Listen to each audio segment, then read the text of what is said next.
त्या व्यक्तीचा शेकडो कोटीचा कॉन्ट्रॅक्ट हा कुठेतरी कॅन्सल करण्यासाठी दादांची भूमिका तिथं होती आणि मग तिथंच कदाचित तो वाद विवाद तिथं झाला। तटकरे साहेब तिथं होते आणि त्या वादविवादला या मुद्द्यावर ज्याच्यात दादांची कुठंच इच्छा नव्हती त्याच्यावर वादविवाद झाला, म्हणून उशीर झाला आणि उशीर झाल्यामुळे दादा गाडीला जाऊ शकले नाही आणि दुर्दैवी घटना ती 28 तारखेला सकाळची।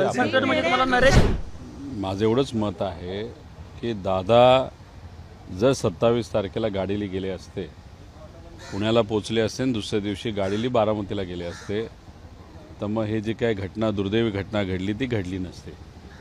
आता 27 तारखेला ज्या ज्या गोष्टी घडल्या होत्या त्या गोष्टी मी बोलून दाखवल्या।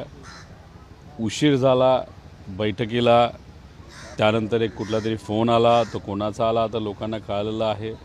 फाईल मुद्दामून तिथल्या तिथं सही झाली पाहिजे असं कुठंतरी इच्छा एका मोठ्या नेत्याने फोनवर व्यक्त केली।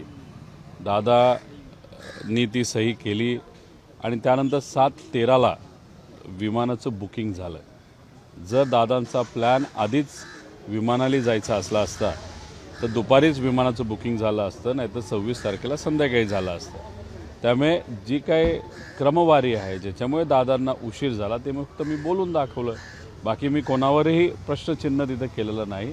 आणि माझं एक प्रामाणिक मत आहे की लवकरात लवकर ह्या सगळ्या गोष्टीची एन्क्वायरी 27 तारखेपासून ते 28 तारखेपर्यंत आणि जे काही प्रमुख पायलट होते ते पूर्वी कोणाला भेटले, महिनाभर 2 महिने कुठल्या हॉटेलला भेटले, कुठं कुठं गेले होते, या सगळ्या गोष्टींची सुद्धा माहिती काढणं तितकंच महत्त्वाचं आहे। पवारांच्या जवळचे असणारे प्रमोद हिंदुराव यांनी देखील माहिती दिलेली आहे अशाच पद्धतीची। प्रमोदराव हिंदुरावांचं त्याचा अर्थ एकच आहे की मी कुठेही खोटं बोललेलो नाही, जे खरं आहे ते मी तिथं बोललो।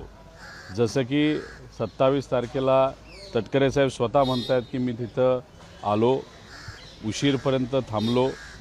दुसऱ्या बाजूला हिंदुराव भाऊ बोलतायत की प्रफुल्ल पटेल साहेबांचा फोन आला आणि मग तिथं दादांना उशीर झाला आणि मग दुसऱ्या दिवशी ते विमानाला गेले।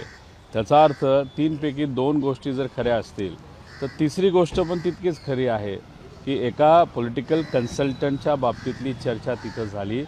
त्या पॉलिटिकल कन्सल्टंटकडे योगायोग असे गेल्या काही महिन्यांमध्ये त्यांनी विमानसुद्धा विकत घेतलेलं आहे। आता त्या व्यक्तीचा शेकडो कोटीचा कॉन्ट्रॅक्ट हा कुठेतरी कॅन्सल करण्यासाठी दादांची भूमिका तिथं होती आणि मग तिथंच कदाचित तो वाद विवाद तिथं झाला। तटकरे साहेब तिथं होते आणि त्या वादविवादला या मुद्द्यावर ज्याच्यात दादांची कुठंच इच्छा नव्हती त्याच्यावर वादविवाद झाला, म्हणून उशीर झाला आणि उशीर झाल्यामुळे दादा गाडीला जाऊ शकले नाही आणि दुर्दैवी घटना ती 28 तारखेला सकाळची।